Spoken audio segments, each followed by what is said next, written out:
Hello and welcome to the Vintage Super League. I'm Randy Bueller. I'm joined this week by Eric Froelich. We're going to talk about the rules, of what it is that you're actually watching. We're going to talk about the format. We're going to reveal our 10th player. We're even going to sneak in a preseason game.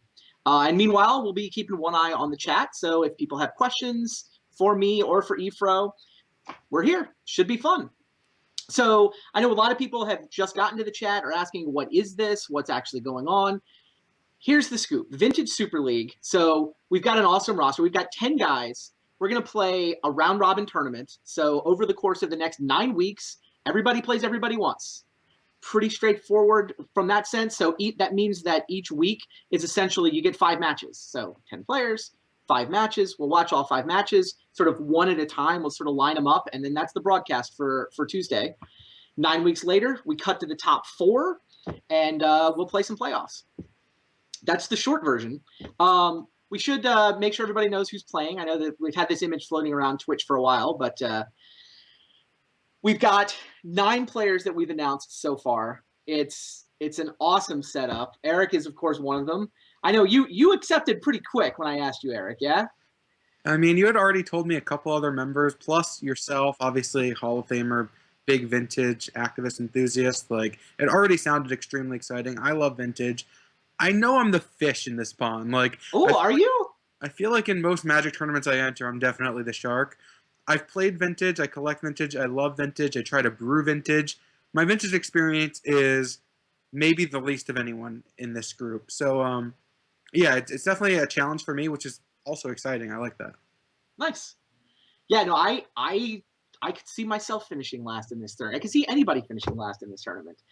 There are stakes, by the way, we should mention. Probably, I mean, it's mostly for pride. I think the biggest stakes that we have is that the player that finishes 10th does not get to come back next season. So that's a big game. Meanwhile, the folks at WotC were happy to kind of encourage us. So we are going to have one set of Power 9 on Magic Online for the top 6 players to draft. So a little bit of stakes. That was one thing Luis said, actually, as soon as I bounced the idea off Luis at the Pro Tour a couple of weeks ago. And he was like, there should be stakes. I clearly wanted people to take it seriously and sort of try their best. And if he was going to put the time in, he wanted to be playing for a little something. I felt like he was ready to reach into his wallet, which would play for 50 or 100 or something. And it's like, I think WotC might actually, free roll is even better. Even better stakes that way. Well, if you told Luis he was forced to gamble, put a lot on it, he would be pretty excited about that too. He's become a complete degenerate. Let's not get Has he? Oh, yeah. That's funny. Luis loves a coin flip. Nice. So we've got Luis. We've got Eric. We've got Bob Maher, Hall of Famer, who's been playing vintage, since it was called Type 1. Basically been playing vintage since it was called Magic. We've got a couple of vintage ringers. I'm actually really interested to see how well Rich Shea and Steve Menendian do, because you've got kind of a mix of 3 Hall of Famers, we've got 3 Platinum Pros, and then we've got sort of three vintage celebrities, if you will. I don't know if I can call Dave Williams a vintage celebrity. Maybe it's 2 Poker Pros. Whatever. It's an awesome crew. What we haven't had so far is the 10th member of the group. So I put up the teaser last week. It was like, here's the 9 guys, and to be determined. And I had actually already asked this guy, and he'd said no. He said he didn't have enough time. He said, it's not a small amount of time, sort of commit every Tuesday for the next couple of months. But then he was by far the most requested guy. Between Twitter and Facebook, it was a clear consensus. I mean, a lot of people got mentioned. Some people wanted to see more vintage players, like Brian DeMars definitely got some votes. And, Grandpappy Belcher, actually, who I think I saw in the chat, definitely saw, people looking for a Pat Chapin to come in and kind of break the format. I don't know how much Magic Online he plays, but the most requested name was Chris Pikula. And I told Chris this, and when I first said, he was like, no, I can't do it. And I told Chris, and he was like, all right, give me another day to think about it. I gave him a day to think about it. And he was clearly in agony, and he wanted to do it, and he was worried about the time, and he gave in. I feel like peer pressure, you guys got to him. Between Facebook and Twitter, Chris caved. He actually chatted in from, he's on vacation with his family in Maine right now. No access to the outside world or Magic, but he's in. So Chris Pikula will be the 10th player. the meddling mage, is joining us. Should be a fun 10th, yeah. It's pretty crazy also that you have some of the best Magic commentators of all time. Like, if you're going to be launching a new, exciting, series like this, it's going to be broadcasting Magic on Twitch, not something we've really seen before. Having, yourself and Luis and Pakula, like, that's big. Wow, I hadn't quite thought of it that way. Yeah. I mean, I knew it would be more fun if we got Chris involved. I started, Luis was the first guy I asked. I knew it would be more fun with all you guys. But yeah, this is gonna be fun. I was already excited about this, and even me more excited. Yeah, definitely interested in seeing the commentary of seeing a lot of these old cards and seeing some of the best people in the booth. I was actually excited just hearing I did commentary for the first time this weekend for the Channel Fireball stream, and I really wanted to work in the hello and welcome. We had no intro, so we were just flipping back to matches so quickly that I wasn't able to get it in. But then we kicked off the stream with that. I'm like, I'm back home. Like This is what I grew up in Magic on, watching. Oh, that's awesome. You streaming. Hello and welcome to the finals of Pro Tour Chicago 2000. We have Bob Maher versus Brian Davis. Yeah, we were talking about that in the stream, actually. Some people showed up to chat before the stream got started. That's got to be the best match ever, yeah? Maher Davis? I think I asked Bob, he was in town a couple of weeks ago, how many times he's watched it. And he said probably somewhere around, I think he said 50. And I'm like, I think I'm about the exact same. I try to watch it about once a month. It's pretty fantastic. We should see if we can get Brian Hacker to come do guest commentary for us at some point. Oh, that would be great. That would be awesome. So we've got our 10th player, Chris Pakula. I do want to talk about the 10 names you guys know are obviously the 10 names that we've got playing, and they're awesome. But Shotgun Lotus, maybe not quite as familiar to all you guys. So the production crew, they're not going to be on camera for this show anyway. But Shotgun Lotus guys, there's a local Seattle group. They've put together essentially a production company to do cool Magic formats on Twitch. So that was when I actually felt like I knew we could actually pull this stream off, as I started talking to those guys, and they were like, yeah, sounds awesome. Let's do it. And so, Steve Berklet and Paul Waite and, Josh Monks, these guys are, I think, going to make us all look good as the whole weekend goes. And I did want to also talk about, they've got an event coming up this weekend, so I want to throw them a plug. Also, I'll be in this event, so I'm super front of mind for me. The thing the Shotgun Lotus guys have done before this, their current flagship program is the Vintage Rotisserie Draft. So every month, these guys get together. It's basically at Paul's house. And he turns his garage into a studio, and everybody 8 guys go in. And so Vintage Rotisserie Draft is, you can draft one of every card in the history of Magic. It exists. It's like you get past a booster pack that's got 15,000 cards in it. And the first guy takes a card. The first guy takes Black Lotus. They call the company Shotgun Lotus for a reason. That is the obvious first pick. Then the second guy probably takes the Ancestral Recall, and then the next guy is going with the Mox Sapphire. Anyway, they've been doing this for 7 months. They've got 7 guys have won it. The 8th show is going to be this Saturday. So I definitely encourage you guys to tune in. If you're looking for cool Magic to watch on Saturday, I think it's 11:15 Pacific. We get cranked up and you get to watch. It's a long day. You get to watch the draft. You get to watch everybody draft every card that they're going to play in the format. And then it's a round robin, cut to the top 2 for the finals. And I'm going to be in it this time around. Marshall Sutcliffe is in it this time around. A bunch of the guys who've been doing well in it have been around. Have you done one of these, Eric? I have done, not with Shotgun Lotus, but I have done, we tried to do it with CFB and some other guys not too long ago. Basically making an Excel document and just passing it off. And it's real hard when you can't get everyone together because, of course, there's so many cards to choose from. You try to give everyone an hour time limit or something to basically email back your pick. And, it's a big production. We didn't really have, great organization, which is. Did you play it out to a winner or no? No, we ended up not even playing it out in the end. So, it seemed like a fun idea. Definitely something I'd be interested in doing again at some point in the future. But I don't have a lot of experience with it. I've checked out some of the documents actually on the Shotgun Lotus Facebook page to see some of the past drafts because I do find that kind of thing interesting. Oh yeah, no, I showed up. I did one of the Shotgun Lotus ones before. I had done one with some WotC guys a couple of years ago. So it wasn't my first one. I get the first seat in the first one. I took the Black Lotus, obviously. And I had this sweet brew that I thought was really going to work. It was essentially an affinity deck. I just took all the fast artifact mana that I could get, and then you just get, you get the Skull Clamp, and you get the Ravager, and you get sort of all the cards you would want for the affinity deck. It's a 40-card deck, so you can basically get just about enough cards. And then I threw in like Time Twister, Wheel of Fortune, just the draw 7, so that essentially I can dump my hand in 2 turns, and then I can refill both of us with 7 cards. Felt really good to me. I think I may have goldfished it a little bit too much. And in the end, everybody, like 3/4 of the way through the draft, all of a sudden, everybody's drafting artifact removal. And like, I played Kataki against Kataki, and I played against Thada Adel, and just everybody had artifact removal. Thada Adel stole my Black Lotus, and then Shattering Spree blew up 6 permanents. Did not work out quite as well as I wanted. Yeah, it happens in a small meta game when everyone can see what you're doing. You're just Rochester drafting, your deck's out on the table, and like, ooh, Blue Elemental Blast, ooh, Hydro Blast.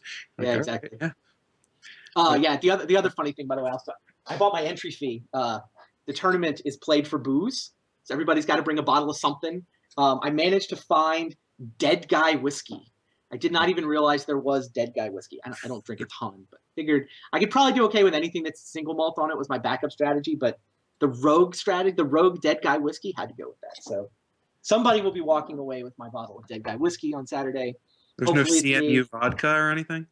The Dead Guy was the best effort. That would have been even better. Target Ale, CMU vodka. So I know that a bunch of guys are hanging out in chat. I don't know if you guys have questions you want about the format.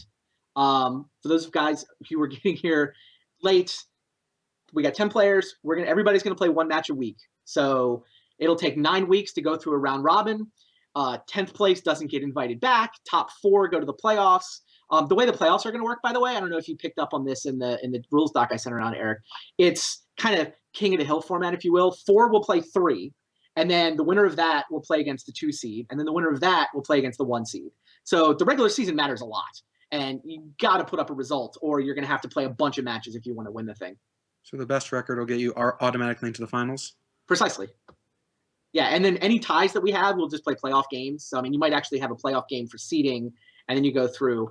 And that final match is actually, it's not just a match. It's actually going to be best 3 matches out of 5 matches.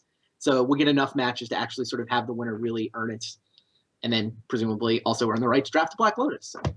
How are we choosing decks for the playoffs? Is it like for the finals, let's say you have to win 3 matches. Do you have to use some of your old decks? So the way it's set up is you can change your deck every 3 weeks. So you submit a deck before week 1, and nobody knows what you're playing in week 1. You play 3 matches with that deck. So after week 1, the deck lists are public, and we'll make sure that everybody can see exactly who's playing with what. But then if you want to change, you can change, which isn't something that you really think about in a Magic tournament, but I actually feel like it's going to work out pretty well here, that every 3 weeks you have the option, if you want, you can switch to a different deck. There becomes this metagame. I definitely didn't want to set it up where it became important to try to predict exactly what this week's opponent was playing. Like if you're changing decks every week, then you would just be all about what is my opponent playing? How do I metagame against that? But sort of 3 weeks with a deck, I think you're fine. But then you can also change decks at the beginning of the playoffs. So if you make the playoffs, you can pick the one deck that you play through all the playoffs.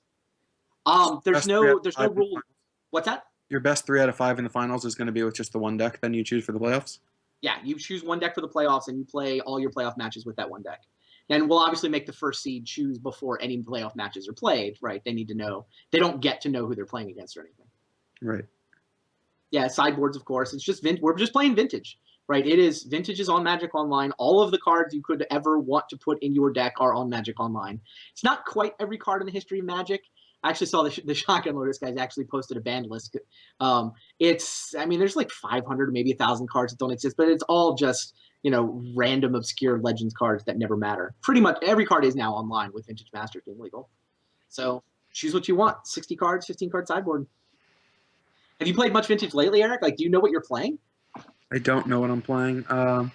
David Williams is living with me right now, and okay. He just got back from a poker tournament, and first thing he did is start talking about it.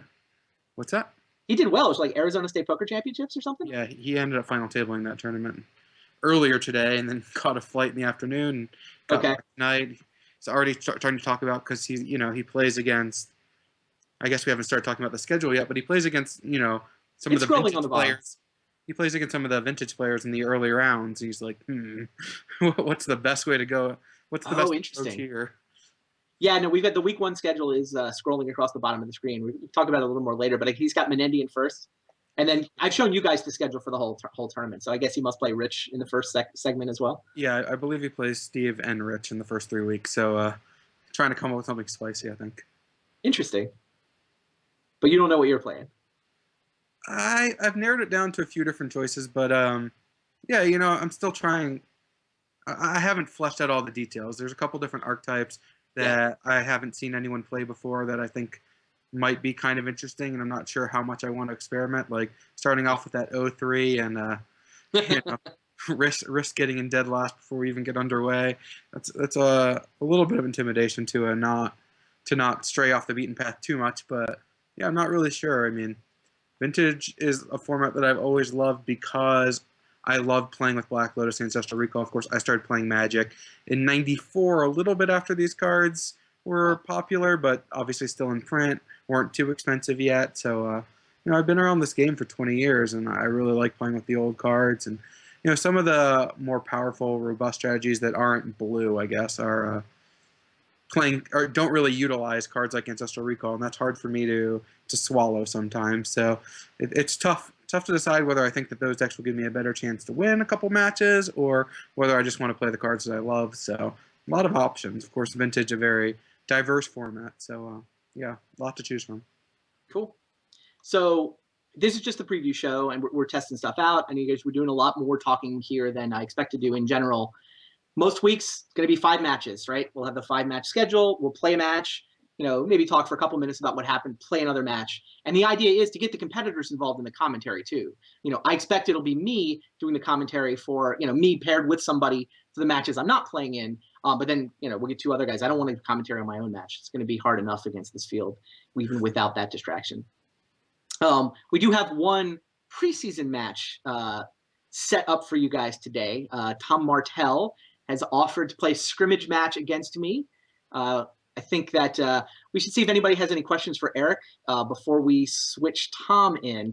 Certainly have enjoyed hearing your take on the format so far, Eric. I'm definitely curious to see what you're going to play. I don't know if there's particular players you're eager to watch play Vintage. Do you have favorites? Like, who do you pick? If you're not allowed to pick yourself, I'll take you off the hook. But pick myself to win or who I want to watch. I mean, the players I'm most interested in watching are yourself and Chris Pakula, like the real old school guys who have been playing Vintage since before it was Vintage. But of course, you got a bunch of my teammates. Like I've been working with, of course, Raptor and LSV and Bob and Dave Williams and a lot of the PTs the past few years. So, I know them well. And Rich Shea and Steve Menendian are not guys that I'm not even sure I've ever met. But of course, I know of them. And I've certainly seen them stream Vintage or watch them play, mostly recaps because there's not a lot of streaming Vintage in history. Of course, I watched I did watch Eternal Weekend while I was at a tournament.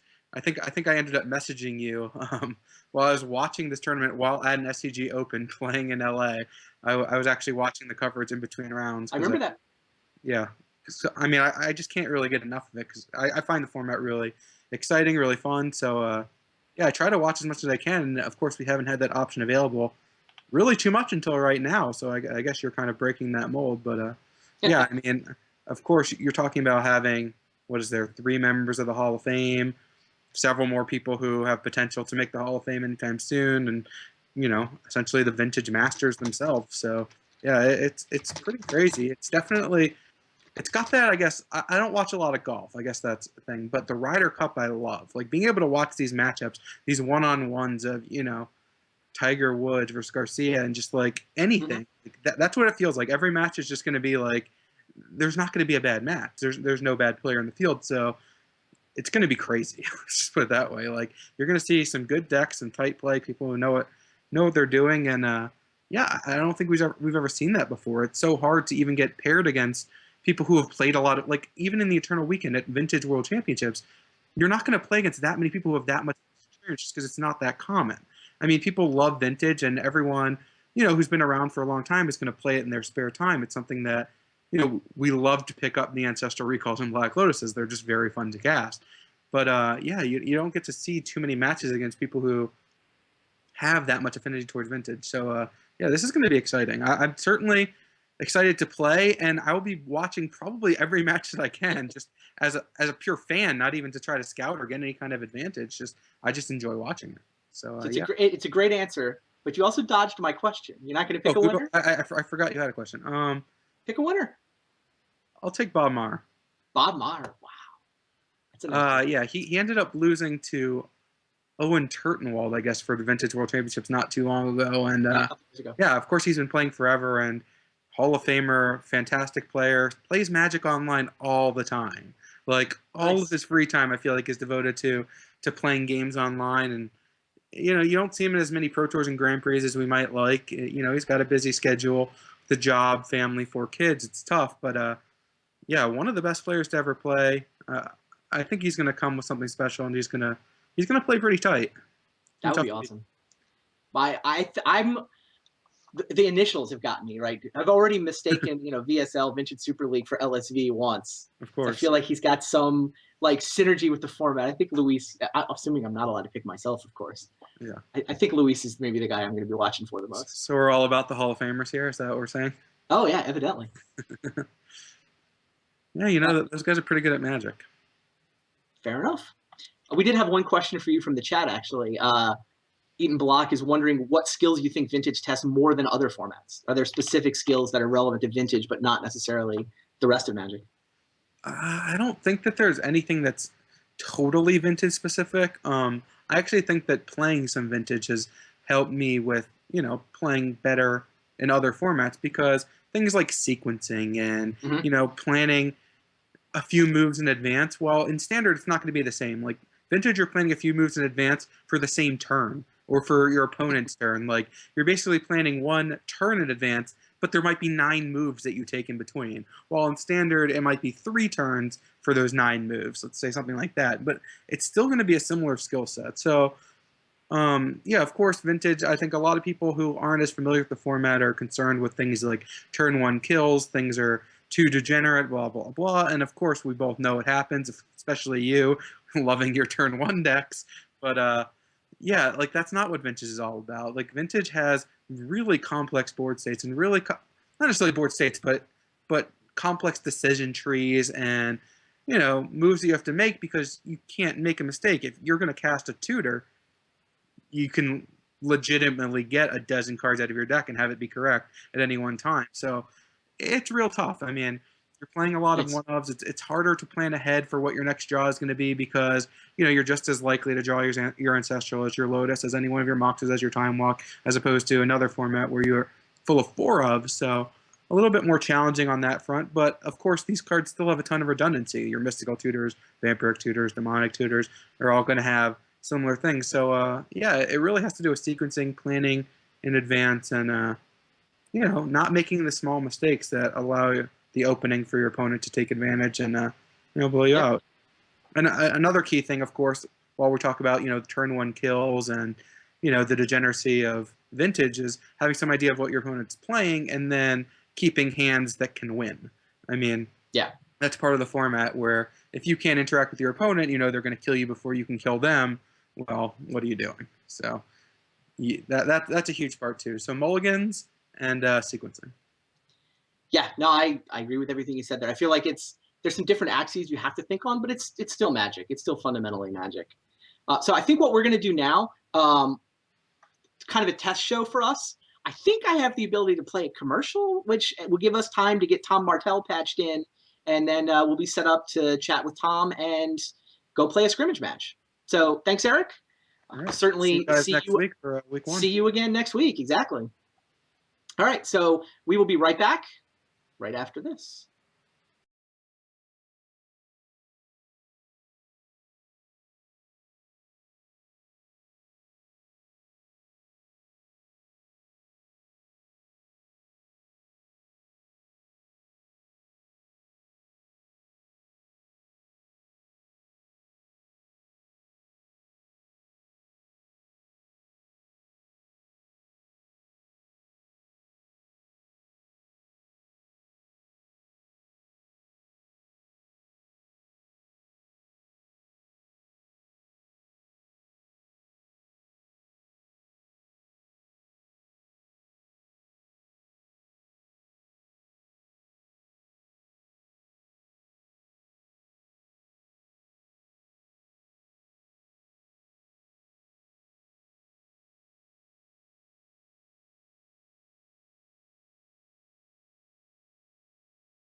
Welcome back. Still Randy Bueller. I'm now joined by Tom Martell. Hey, everybody. How's it going? Welcome. Thank you, sir. Excited to be here. You may have been the quickest person to accept when I suggested the idea. I mean, I got a lot of just snap in, including, I talked to Luis live, but I'm not even sure Luis, who was standing 4 feet away from me, responded as quickly as you responded. This is something you're excited to do, yeah? Absolutely. No, it sounds like a lot of fun. I'm always looking for, fun ways to, stream more Magic content. And I thought this sounded like a great opportunity to play against the best players in a really sweet format. Should be. Speaking of playing, I don't know about playing against the best players, but I'll see what I can do. We have a scrimmage match scheduled, so test out the overlay, make sure we know how to stream Vintage. I got a game hanging out waiting for you if you want to play some Magic Online. Here I come. All right.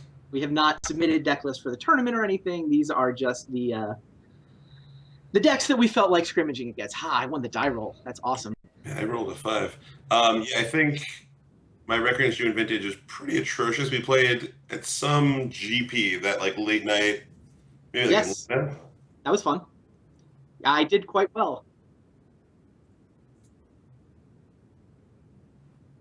All right, I think I would like to play first. Oh, this hand is so almost awesome, and yet I can't keep it.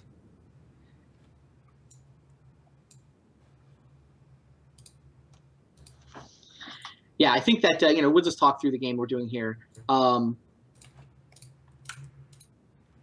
keeping 7? That seems so unfair. I'm just that lucky. All right, well, let's see how lucky you really are. Oh, you never want to hear that. Yeah. Oh, never mind. Sorry. I thought my hand was better than it actually. Oh, my hand's fine. You're not going to turn one with me here? Oh, you are going to turn one with me. Oh, maybe not.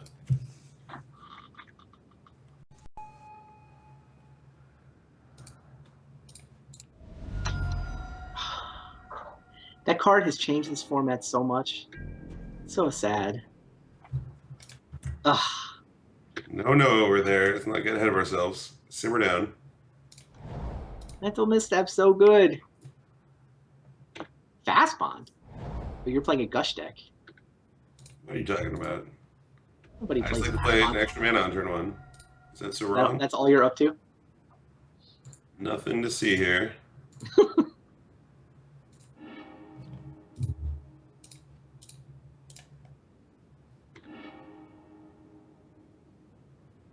Man, that mental misstep was big.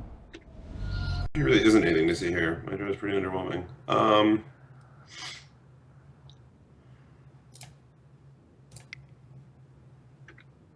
Wow. Seriously, Mystic Remora? In the main? Is that for me, or is that just the way you like to build the gush deck? This is how I did not edit this deck in any way. I've been playing this in 2-man queues for months now. All right. I didn't edit mine either. This is mostly what I've been playing. Stupid Mystic Remora.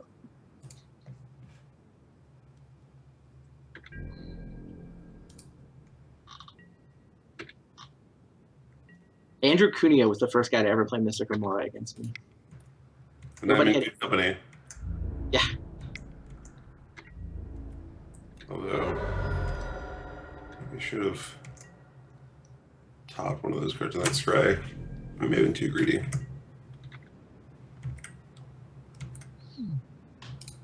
Come on, Gush. It's cumulative upkeep.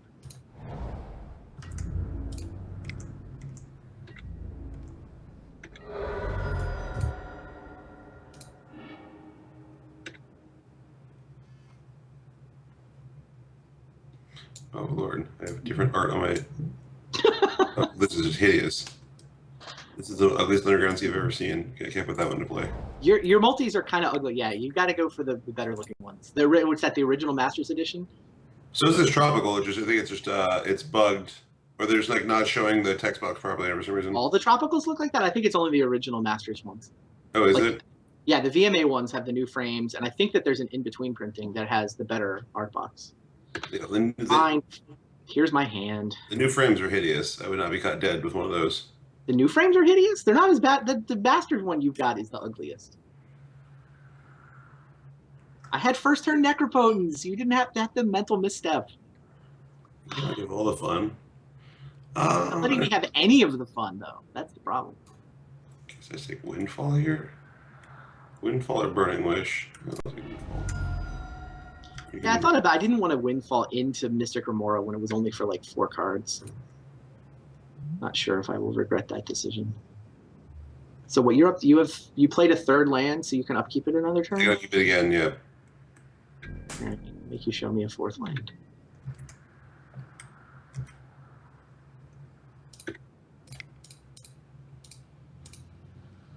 It's funny how there's so many first turn kills in this format that people talk about, and yet you get these games that last a bunch of turns with like 1 spirit token attacking. This happens in Vintage more often than most people think.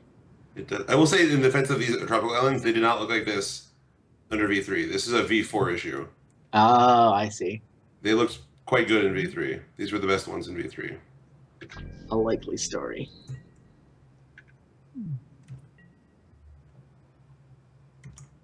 Don't make me show you the taglewires I spent an extra like $30 to buy so I could have Nemesis ones instead of the stupid promo ones. I assure you, I would not be using inferior tropical islands. Okay. You finally ran me out of lands. Goodbye, Remora. Hope you bought me enough time.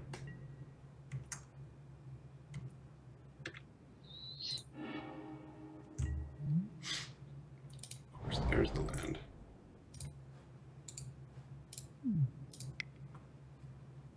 Boo. No more fun for you. Fun police. Look at my hand. My hand shows up on stream, right? Now it does. Not Now even when I'm getting Thoughtseize. All right, the hand he's looking at is Dark Ritual, Grizzlebrand, Necropotence, Burning Wish, and Mana Vault. So I was all set to play Grizzlebrand. I could even bait the Mental Misstep with a Mana Vault first. It didn't matter. It's going to be awesome. I don't know what I take here. I guess I take Grizzlebrand. Then your Burning Wish is probably going to kill me. I don't like this. I do not like any of these options. I like the way you're not even attempting to represent counter magic.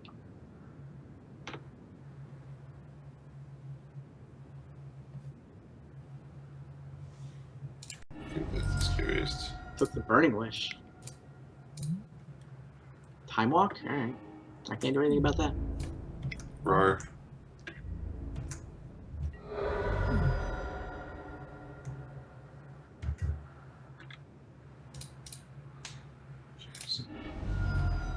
Yeah, well, this will be more fun when Magic Online has a better observer mode. I thought the Thoughtseize hand would show.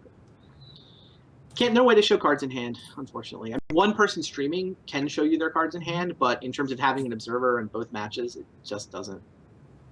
Like the person who's doing the streaming has to do it. I think actually Luis is talking about for his matches, streaming them on the channel Fireball Twitch. Yeah, I might end up doing the same thing actually. Yeah. So you can kind of see those matches from the perspective of the person, see their hand, sort of listen to what they're thinking as they play their side of the matchup.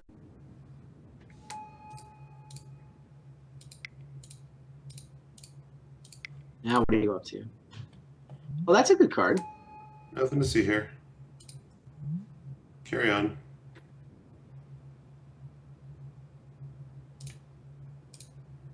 I saw this fast one to play, don't I? You didn't have to notice that.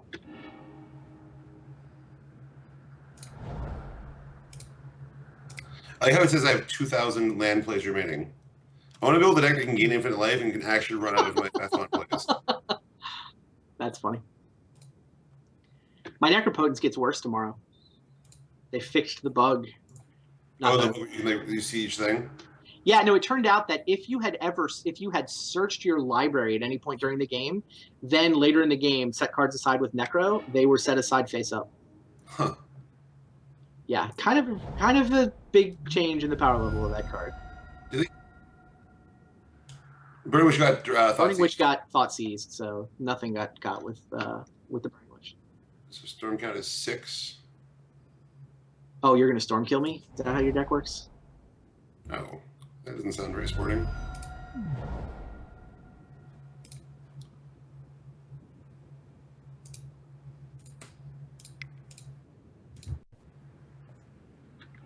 What are you regrowing? Gush? Oh, you don't have it yet? I'm only on 14, dude. Yeah, I do a little extra value. Showing off for the crowd, huh? You gotta learn how to play to the audience. I learned that one from Gladiator. Yep.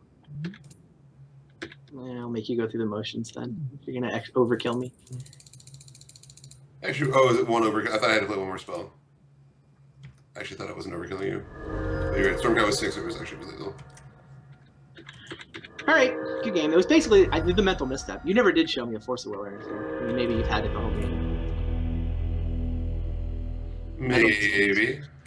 So you're playing that deck. And you're playing that deck, yeah. These things. You definitely want that card. Yeah, we're both Storm decks, but we're coming at it from totally different angles. Kind of interesting.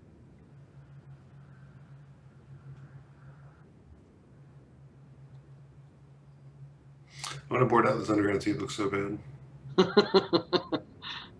That's funny. You have no creatures in that deck? So many of the Gush decks are like young Pyromancer these days. Those kids don't understand. Good, clean magic. Not involve young Pyromancer. We have 2 creatures between us? Is that what's going on? I'm playing Magic the way Richard Garfield intended. Creatureless? Creatureless. If you want to play a white knight against me, I'll allow it. I'm to take out. I said my main deck is so good for this matchup. Let's see questions in the stream. We do not have to play the same deck all season.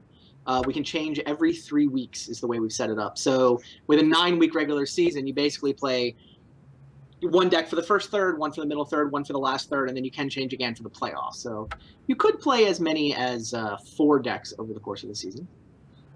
Neither Tom or I is committed to these decks. I think we both just ran the thing we've been grinding the 2-man queues with.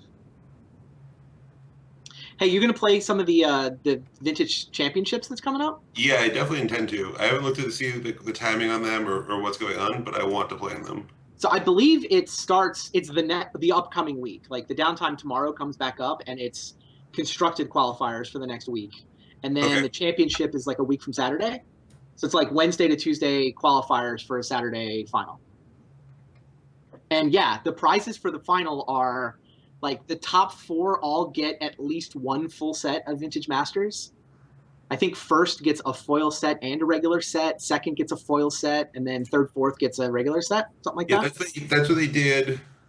That's how they did it for. They've been doing it for a while. I finals the World Wake one and got a foil set of World Wake, which was pretty sweet. Set of Vintage Masters though is cool, although not as redeemable. Foil Jace is pretty nice. That's fair. What am I doing with this hand? I actually tried to sell the thing on eBay like 4 times the sealed set, and each time no one bid on it. Huh. Or buy it now for like $300, and I just kept it. And now Jace is like $1,000 by itself, and it worked. It worked out. Wow. Sorry, this hand's weird. I will explain what I'm thinking about either way. But let me see, what am I doing with this hand? I do that, that. Then what? Then you die. That's not the way I'm looking at it. Okay, well then you should probably keep. Probably will. There's a lot of that. If I do, how much mana do I have?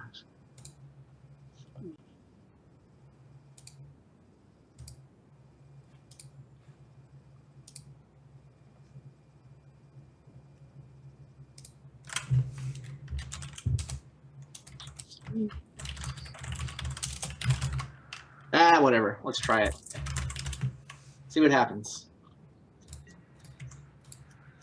Do your worst. All right. Mana Crypt. Lion's Eye Diamond. Uh-oh. Mox Opal. All Right. Okay. I forgot you played all these artifacts.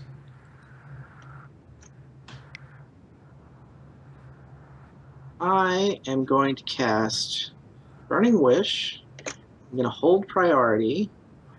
And I'm going to sacrifice Lion's Eye Diamond. Wait. Oh god, did I mess this up? Are you just getting Yawgmoth Will? You didn't mess it up, right? I think I may have messed this up. I think I'm short on the mana for what I wanted to do. If I sack this and get Yawgmoth Will, I'll only have one. I'll have one You have 4. floating. And then you replay LED and you sack it again, so you have 4. Right, which isn't as much as I was hoping for. All right, I'll just get blue mana, I guess. Yeah, I was thinking. So I have Mind's Desire in my hand. I was thinking that I could Yawgmoth Will Mind's Desire, but I don't actually get to 6. Yeah, I don't get to 6, so I'll just get blue mana. You're Burning Wishing 4 then. Well, I guess there's no reason to let you Burning Wish for anything here. Yeah. Yeah, no, Force of Will destroys this hand. Yeah, there are a lot of hands with those kind of decks that are like, we beat everything but a Force of Will. I have a land I can duress you first, but I didn't even have a land in that draw. I knew it was risky, but gotta go for it sometimes. Would have been fun if it worked out. So I was gonna go get Diminishing Returns and then draw 7.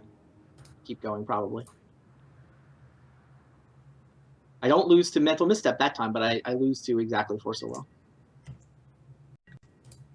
I mean, I have trouble imagining that this game can get interesting from here. I guess we'll see if I manage that. Yeah, I have Demonic Tutor, Library, and Gush, so I can't imagine I can lose. Hilarious. I actually top decked Wheel of Fortune, but my Mox Opal's turned off because my Lion's Eye's in the graveyard.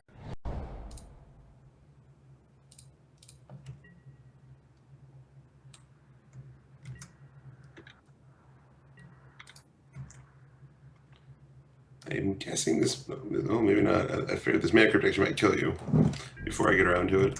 Not yet. I'm going to lose up all my good flips before the season actually starts.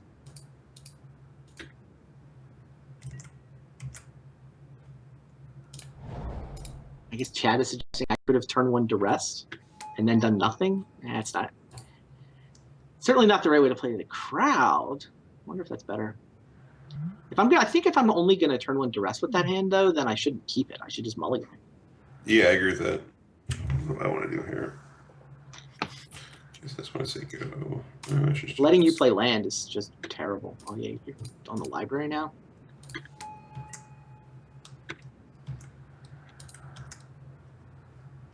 Jesus. 3 for 3. Using it all up. Oh, Mox Opal's back on. Yeah, I will attempt to cast Wheel of Fortune and run it into whatever counter magic you've accumulated. Mind Break Trap. Wow. That's a main deck Mind Break Trap. Didn't get to surprise you in game 1, but.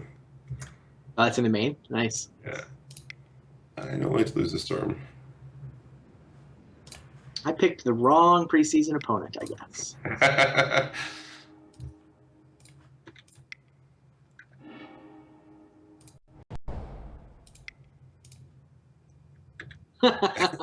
Mystic Remorse, yeah, I guess Mind Break Traps, Fluster Storms, not really good game 1 match. What did you do to me? I think I have to concede to Mystic Remora. Like, the odds of me winning through a Mystic Remora are minuscule. You're gonna upkeep it forever. You're discarding. Did you just discard Mental Misstep? I did. Oh, I lost a Mana Crypt flip, so that streak's over. All right, you're tapped down. There's no chance this is gonna work, but I can concede empty-handed.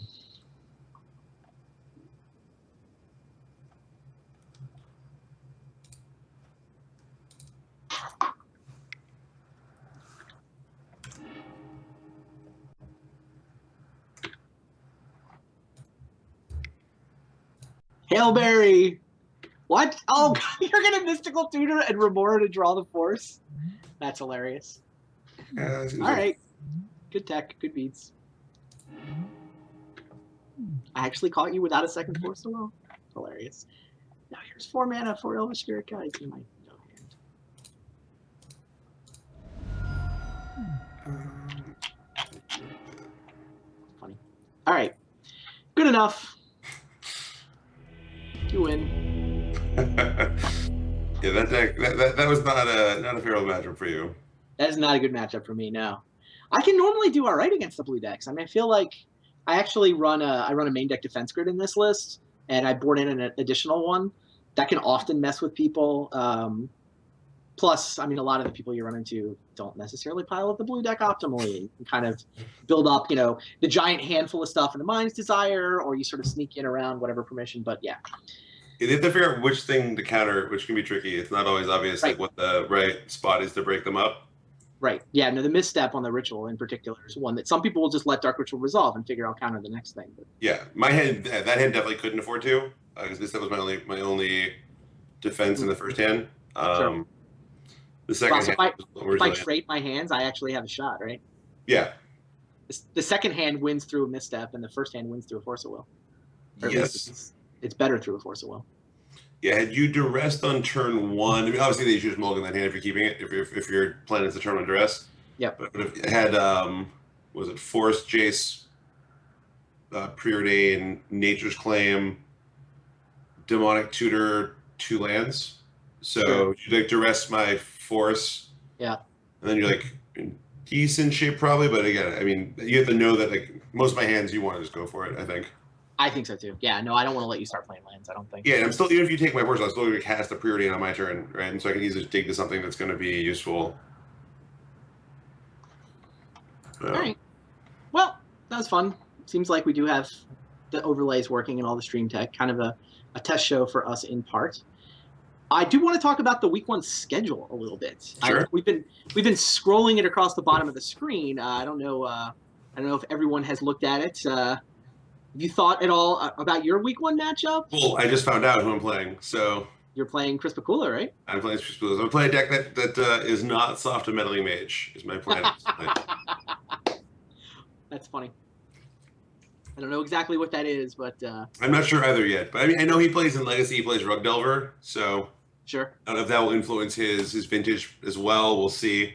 But I'll probably play something that has. I mean, I'll probably end up playing something that I think is fun. So he can probably rest assured I'm not going to be showing up with Dredge or Stacks because I don't hate fun and joy. So we'll see what that materializes as. How often does that actually impact your deck choice for an event? Is it just this one because the stakes are a little smaller, or? I mean, you don't want to play a deck that you're going to be miserable playing. So, like, for me, it takes a lot for me to play, like, an aggro creature deck just because I don't... Let's say this, I typically share with them. I had a really bad experience playing Mono Red at Worlds a couple of years ago. It was the first time I played it, like, in a serious tournament, but I actually played it at the... on Friday at the WMCQ, Channel Fireball had a bounty event. Mm-hmm. And I showed up and Raptor handed me a deck, and it was Rabble Red. But the Channel Fireball version, so no Rabble Masters or Rabble Rousers, whatever that guy's called. Right. But actually, the deck was actually super fun, and I hadn't. I think I may have been giving them a short changing the red decks. So anything is in play. But I definitely, especially in something like this where it's not as serious as the Pro Tour. Like for Grand Prix, certainly I'll play decks I think are more fun. Over deck I think it might be like slightly better. Mm-hmm. If it's a lot better, I'm going to play the best deck. But if I think they're within a couple of percentage points of each other, I'm going to play the more fun deck. Makes sense. Also keeping an eye on the chat. I don't know if anybody has specific questions for Tom or for me. Definitely happy to answer anything that anybody's wondering about. Certainly, the week 1 schedule, the match that jumped out at me as soon as I saw it is the Hall of Fame battle, right? Sure. LSV versus Bob. That should be a good one. I don't know. I mean, do you have a pick to win this, by the way?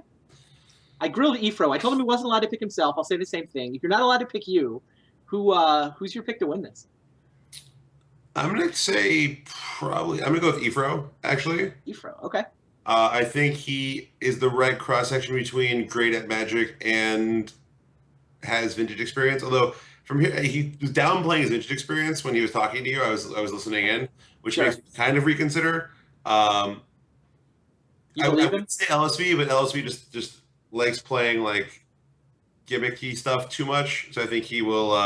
Although Isn't vintage a gimmick all by itself though? Like sure, vintage is the gimmicky part, right? that is true. That is true. I mean, it's hard to. It's really hard to think. I feel like this, right? Because everyone is great. I mean, it's interesting. I think both Aoife and I not picking kind of the vintage specialists. I haven't seen Rich play before. I've seen Menendian play a couple times.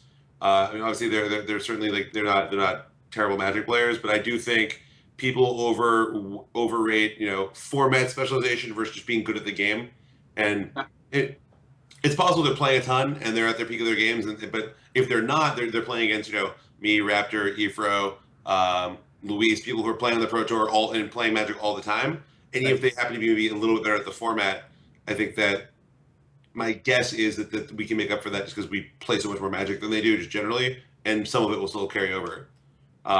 So I'm gonna go with a platinum to win. Okay.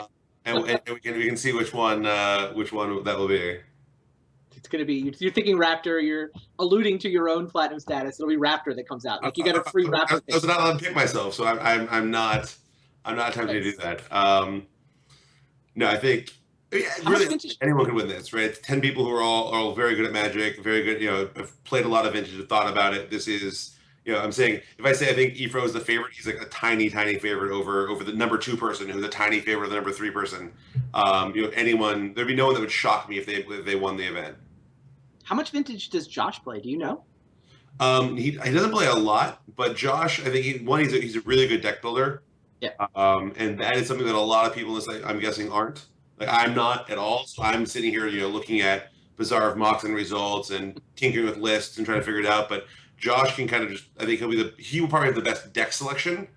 Although I will say when we streamed some live Vintage on Channel Fireball a couple months ago, and I just absolutely destroyed him. So if that's any sign. I missed that. What happened? I think I just had like very strong deck advantage. Like we both picked random lists off of websites, and I happened to pick ones that were better against his list. And I got him in a couple like really sick fashion. Like I blew him out with like a main deck.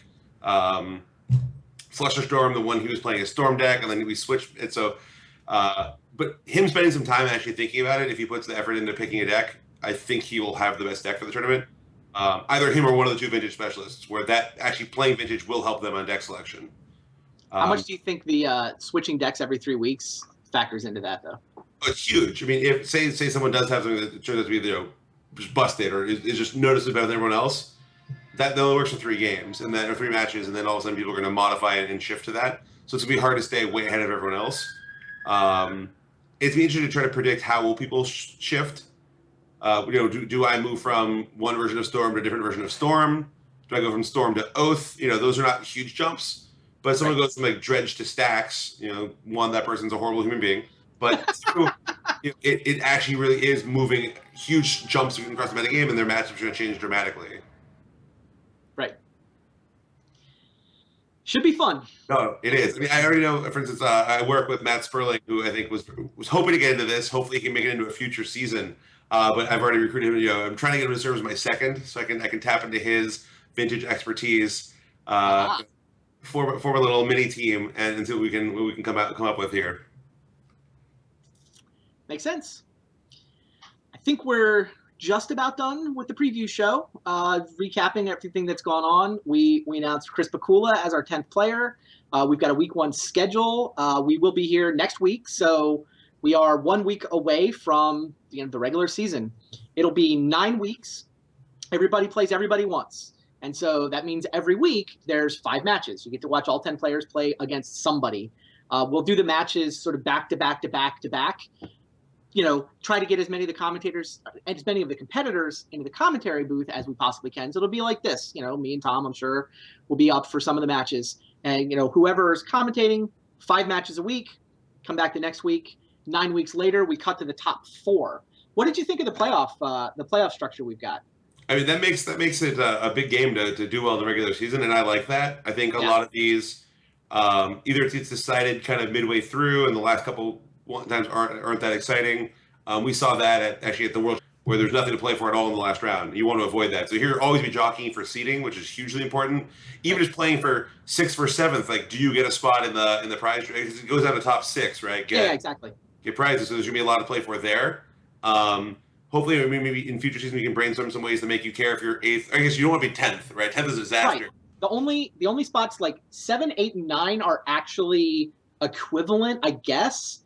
In that 10th is eliminated from season 2. 10th doesn't get to play next season, and 6th gets to draft basically a Mox.